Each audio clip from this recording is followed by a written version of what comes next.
तर का म्हणता मित्रांनो, मी राहतो वर्धेत. तर मग इकडं आलो बा बेकरीमध्ये, कारण की घ्यायचा होता केक. मम्मीचा वाढदिवस होता 12 तारखेला, पण ताई आज जाणार होती म्हणून आजच केक आणला. आणि पटकन इकडं पाहतो तर मम्मी तयार झाली आणि इकडं बर्थडे गेला सेलिब्रेट.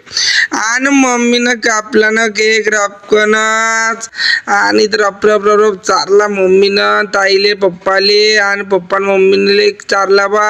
आणि मग आलो आम्ही लग्नात तर पाहिजे थंडीत भरली होती, तरी बी आम्ही ना जर्किंग वर्किंग घालून आलो बा.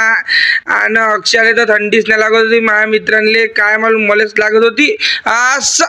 आणि मग अंदर रस्ता घुसलो ना बा रापकन, आणि कृष्णाजीले केले राधे राधे. आणि रापकन अंदर घुसलो तर पाहतो काय, बाप्पा बाप्पा गर्दी होय का काय.